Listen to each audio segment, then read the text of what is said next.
Hello, guys. A few years ago, we had a serious campaign season in this country, and one of the strong political parties made us a promise, and they promised us change. And we were all excited, we were also overjoyed at the prospect of change. And this party won. The party won and came into power.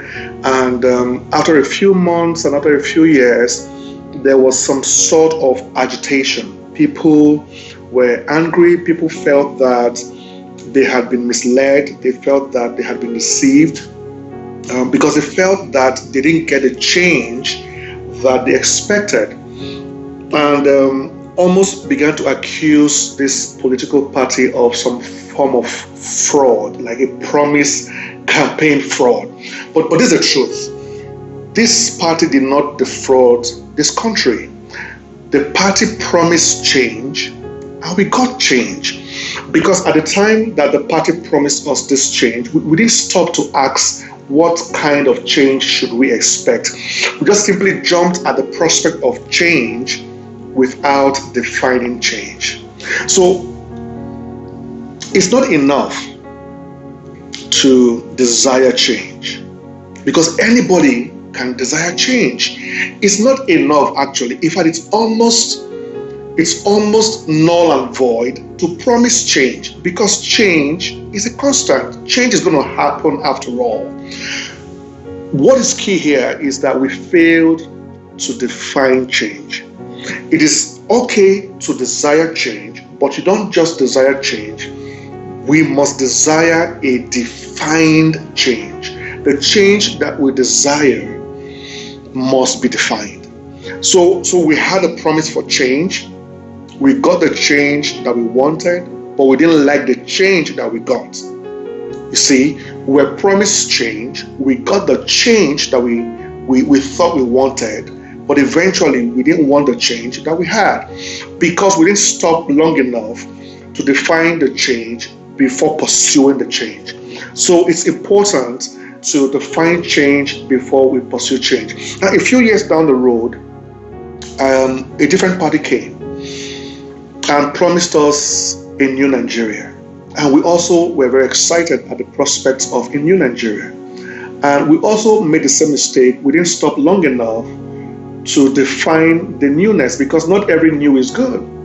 That you have a new car doesn't mean it's a better car. That you have a new shirt doesn't mean it's a better shirt. That you bought a new shoe doesn't mean the new shoe is better than the old. Sometimes new doesn't mean it's better. New is a type of change, but it doesn't make it a better change. So what we desire in our lives every now and then is to have something better. But to have something better, we must embrace change. Change is a requirement for any form of improvement that we desire to see.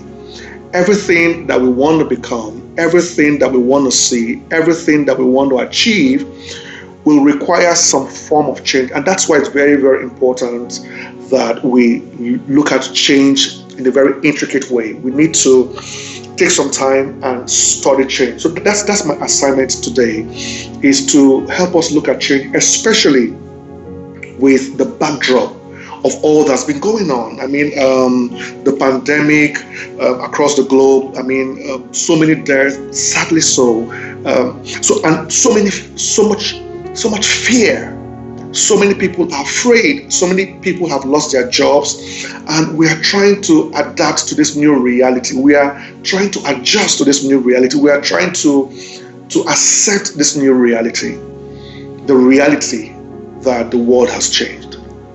And this reality somewhat is made to look as though it's a very strange reality, as though the change of the world is a first of its kind.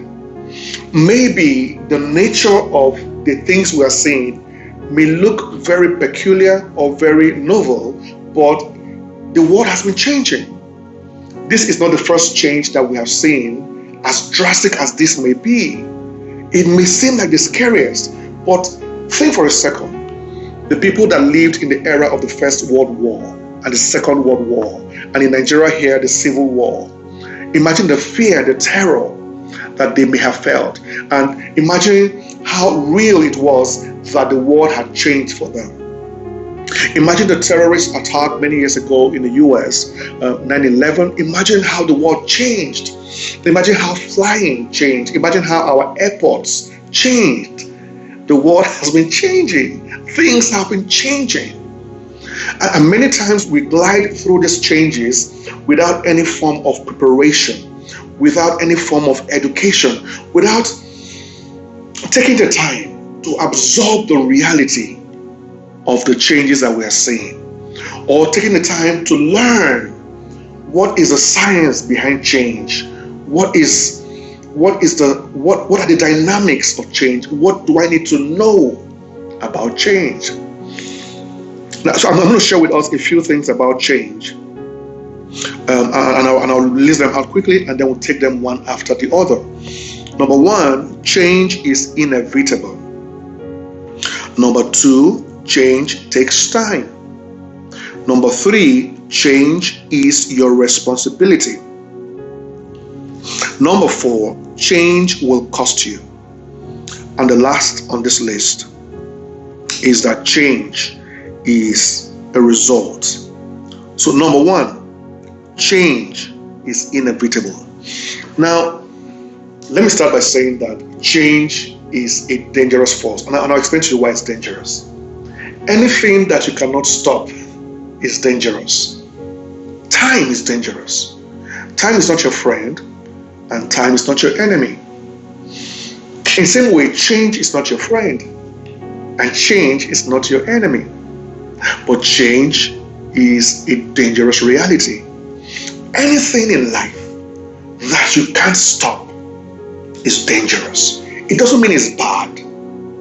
It just simply means that it's dangerous. It means that you must treat it with some form of respect. You must treat it with some form of knowledge. You must approach it with some kind of understanding. You must handle it with some kind of reverence.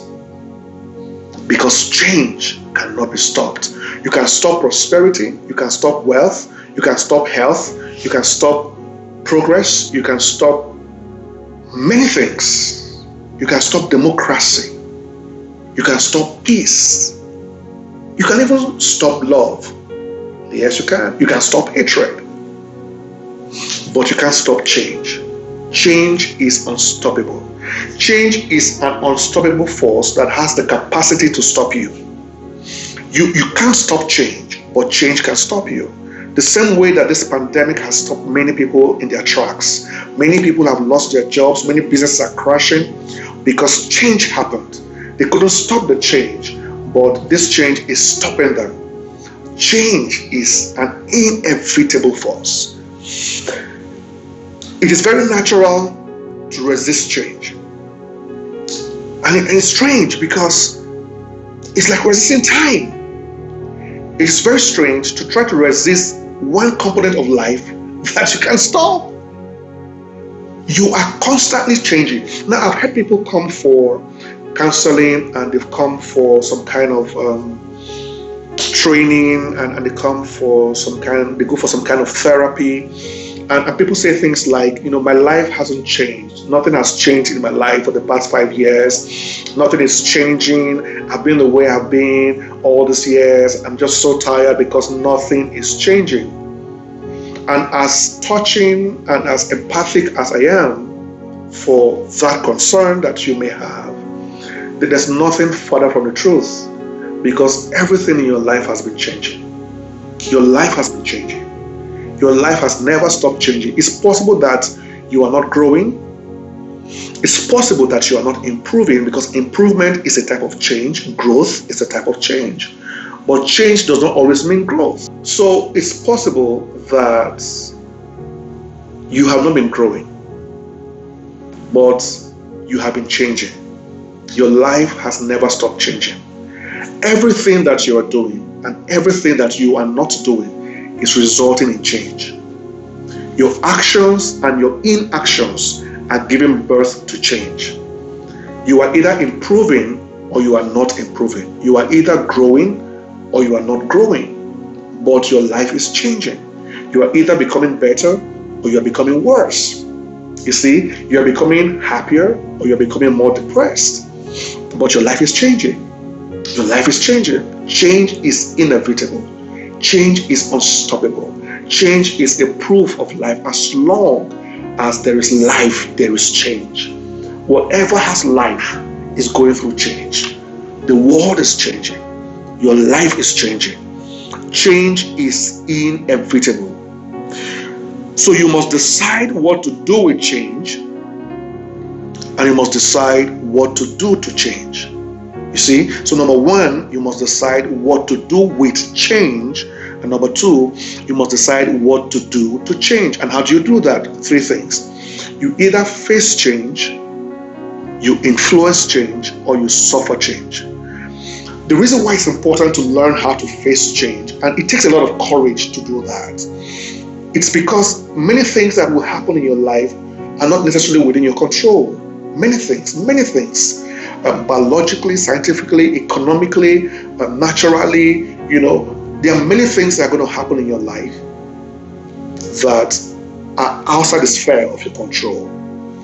And one of the best ways to handle those changes in your life is to face them, not to run from them, not to deny them, but to face them, to confront them, to face it. Like the pandemic. It's sad, it's painful, the losses, the death, it's terrible. But it's a reality that for us to conquer, we must face. We can't ignore it. We can't turn our eyes from it. We can't say it isn't there. It is there. But we can conquer. But to conquer, we must first confront. So you must learn to face change. However painful, however exciting it is, you must face it. Number two, you must learn to influence change. You need the courage to face change. You need the wisdom to influence change. There are other changes in your life that you've got to be the architect of. You just can't be a spectator of change. You can't just sit down and watch change happen. You must define, design, engage, construct, erect, establish some desired change. So when you define the change, like we said at the beginning, you don't just desire change, you define the change and you desire the change. Okay? You define the change and you pursue the change. So when you have a desired change in view and you have a contradicting change to face, you face the contradicting changes with courage, and you come and design and influence the desired change with wisdom, with strategy, with power. But you must learn to influence change, because if you don't face the change and you don't influence the change, you will certainly suffer the change. You will suffer the change. The suffering to which many people suffer change is at different levels. The level to which we suffer change is at different levels. Many times you can't help but to suffer some changes. Sometimes you suffer some losses. But when you suffer the losses, you can control how much it hits you by how you face it and how you influence it. The next generation are a generation of people that are change influencers, not victims of change. You want to be an influencer of change. So number one, change is inevitable. What you are doing and the things that you are not doing is giving birth to change. Number two is that change takes time. Most persons miss their desired change simply because they refuse to wait. Certain things can only be afforded by the currency of time. However you love your son or your daughter, you won't give them the key to your car to drive, however smart they are, when they are 5 years old. It's not because you don't love them. It's simply because you have not come of age. Okay? And there are certain laws within the strata of government that is a benchmark for attaining certain things. You can't do certain things until you are at a certain age. Okay? Because the time factor is very profound when it comes to the things that you can become, the things that you can have, the things that you can do. Time is important. Many of us have missed out on desired change because we refuse to wait. We live in a very fast-paced world. Everything is fast. We have fast food, fast internet, fast cars, all right, fast lifts. Everything is fast, fast planes. So we want everything fast, fast, fast. The faster you are, the more at risk you are. Simple science, right? And there's nothing wrong with being fast, but there are certain things in life that you must wait for. However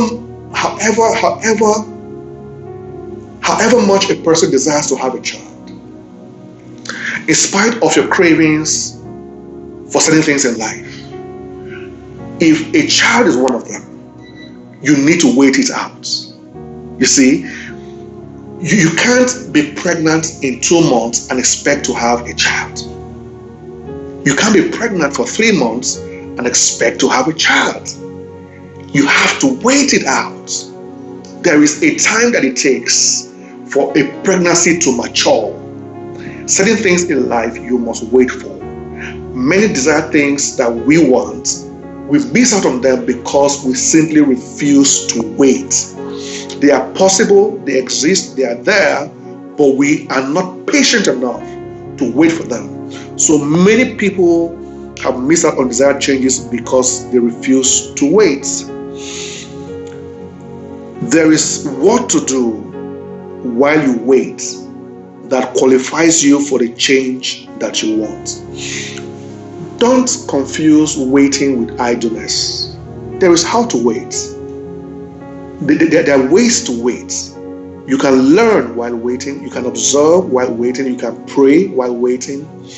You can learn and be educated while you wait. So the waiting here in view is not idleness. It doesn't mean you sit down doing nothing. There is what to do while you are waiting. There is a way to wait. Idleness is not waiting. So you don't just wait. The same way you learn how to attain whatever you want to attain, you must learn how to wait. You must learn the science of waiting. Many of us are desperate for a vaccine right now because of the measure of damages that we are seeing across the world. We want a vaccine. We want a cure to this virus. We want people to get better. But however we pressure the scientists, however we pressure the research institutes, there is a waiting time because certain things only come by the currency of time. Many of you are putting pressure on your children, you're putting pressure on your business, you're putting pressure on your spouse because you want them to change overnight. Certain changes can only be afforded by the currency of time. And if you know that, then you understand that sometimes the best thing to do sometimes is to do nothing.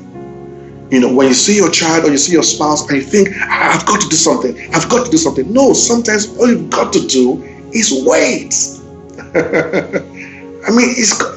Waiting is enough sometimes. And waiting doesn't equal idleness. There's what to do. Thinking, praying, hoping, planning, strategizing, synergizing, networking. There's always something to do while you're waiting. So number 3, change is your responsibility.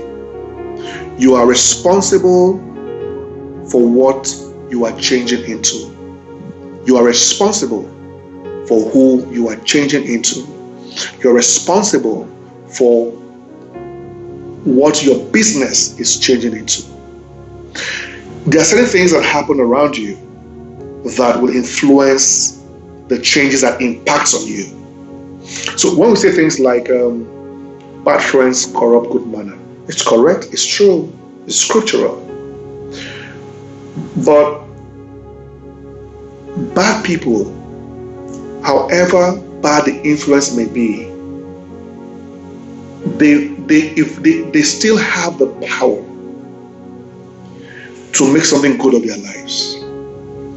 Some of us may have very bad backgrounds. Many bad stories, terrible family backgrounds, terrible environments that we grew up in, and very corrupt systems that we found ourselves in, and we're not responsible for those.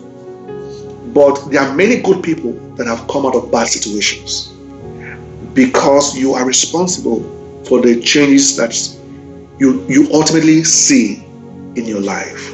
You are responsible for who you are becoming, in spite of the changes that you cannot control. You are responsible. You will have people influence changes in your life, for the good or for the worse, but ultimately you are the one that has the sole power to decide how good, how bad, and how ugly your future becomes.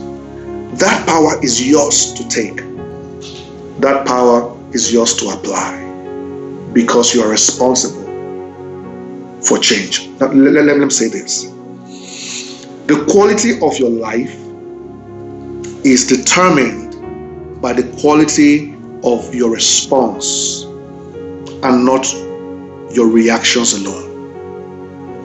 The quality of your life is determined by the quality of your response.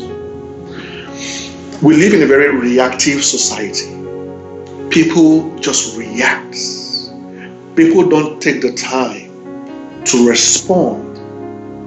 And that's why we are breeding an irresponsible generation, because people are refusing to take responsibility. We live in a very entitled generation. Everybody feels like they have a right to something, and that's not wrong, and that's not false either. But everywhere you have a right, you have a responsibility. Everywhere you have a right, you have a duty. Everywhere you have a right, you have a commitment. So as much as you pursue your rights, as much as you enforce your rights, also embrace your responsibility. It's not enough to just react. When things happen for the good or for the worse, see, this threat of reaction is not just for bad situations. Even when things happen for the better, we just react.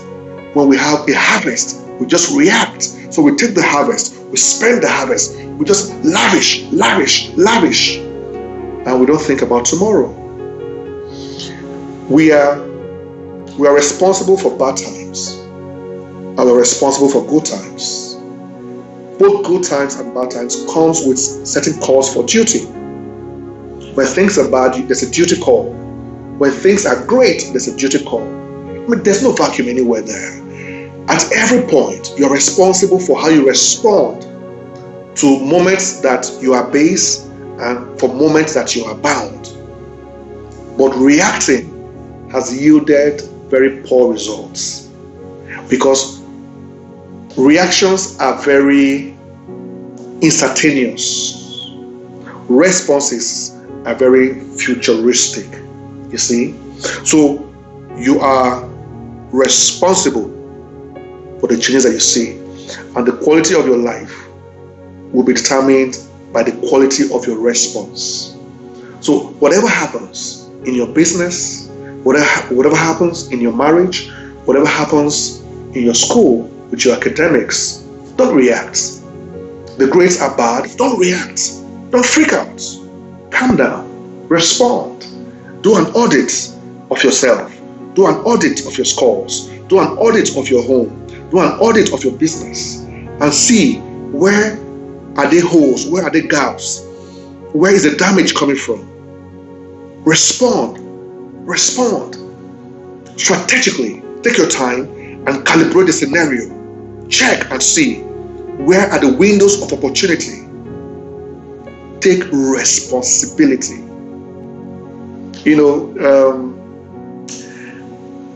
Africans are very interesting people.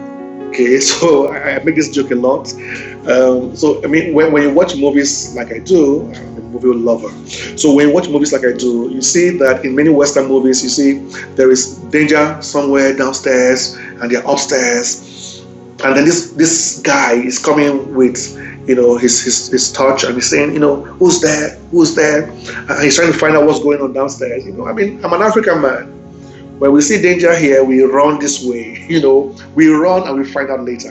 And however prudent that may seem, like, guy, just run. Sometimes that's very reactive. That's very instantaneous. It doesn't have a long-term value.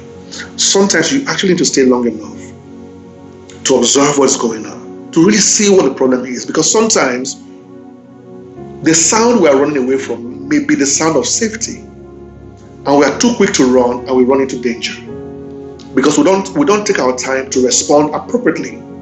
We just run.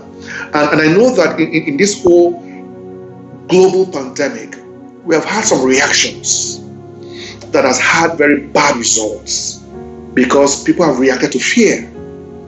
People have reacted to the unknown. Many people have reacted selfishly. But it's important with the pandemic and anything else in life to cultivate your ability to respond, which is responsibility. Responsibility is your ability to respond, and not just respond appropriately. Number 4, change will cost you. So you either pay to influence the change that you desire, or you pay for permitting the changes that you don't influence. But you've got to pay for it. Life does not allow credit. Everything that you are, you must pay for. You will either pay now or you will pay later. But this is the dynamics of life. Have you noticed that every single time you do the right thing, you have to pay now? Every single right decision that you've had to make. As a student, the right decision to study, to read. As a businessman, the right decision to do the right things, to plan, to strategize, to be good to your workers, to be good to your partners, to be good to your team workers, to your team members. As a spouse, the right thing to be faithful to your spouse. As a parent, the right thing to be there for your kids. Whenever you do the right thing, you pay for it now. There is a payment. But whenever you do the wrong thing, it always appears as though you never need to pay for it. It looks like the easy way. It appears to be the cheaper way. But you always pay later. So the things that you refuse to pay for at 17, you pay for them at 70. The things that you refuse to pay for as a teenager, you certainly pay for them when you are retired. But there is always a payment required. Change will cost you. Change will come at a price. Both the changes that you influence and the changes that you suffer, you will pay for it. The same way that failure and success comes at a price. People think that you only need to pay to be successful, but I disagree. I think that you will pay to be successful, and you will also pay to be a failure. You will pay for failure. And let me say this, guys, failure is more expensive than success. Whatever price you need to pay to be successful the right way is worth the price. Because failure or bad success, because there's good success and there is bad success. So failure or bad success is way more expensive. The price that you pay for failure is way higher than any price that you will need to pay to have the right success. But change will cost you. And then lastly, change is a result. Change is never an accident. Change doesn't just happen. Change is always a result of something. It may seem sudden, it may seem like it came from nowhere, but change is always a result. And I think that that's very comforting. because it simply means that you can engineer change. However it is, it can be engineered because change comes from a source. Change has its roots. You can uproot it, you can replant it, you can groom it, because change is a result. Change is never an accident. There's a saying that the heat that breaks the rock is not really the heat that broke the rock. What it simply means is that when you're trying to break a rock, you need to hit that rock several times, maybe 1,000 times. And then the last hit that broke that rock isn't really the hit that broke the rock, because you've had to hit that rock 999 times before. All those hits cumulatively resulted in breaking the rock. So when you broke the rock with that last hit, it was simply a result of a sequence of other hits that led to that hit. And I'm saying to you that it may look like what you're doing is not working. It may appear as though this change is taking so long. But everything that you've gone through, everything that you have learned along the way, everything that you are trying to become the right way, is going to yield the desired result. It's going to take some time, but it's a ripple effect. Everything is leading up to your success. And when you decide to compromise, there's also going to be a result. So right now, in the life of the moment, you may not see the result. It may look as though things are just going right while you're defrauding other people. But there's a result, there's an end, and there's a price to be paid. But for those of you who are on track, doing the right things for the right change, for the desired change, for the defined change, keep at it, because change is not an accident. You see, there are people that we have seen who have become multi-millionaires, who have become multi-billionaires, and we say things like, oh boy, the guy just hammer from nowhere. It's not true. If you see a multi-billionaire or a multi-millionaire who attained their wealth the right way, oh boy, they paid the price. They've been paying their dues for a very long time. You only saw the result after 10 years. You only saw the outcome after 10 years. But the process had been on for 10 years, for 15 years, for 20 years. Change is a result. If you're doing the right thing, keep faith, keep believing, because the change that you define and the change that you are desiring will come. It's a process. It takes some time. So I just want to encourage you today to know that the growth that you want, the increase that you want, the happiness that you want is a kind of change that you can desire, a kind of change that you have all the rights to define, a kind of change that you have all the power to possess.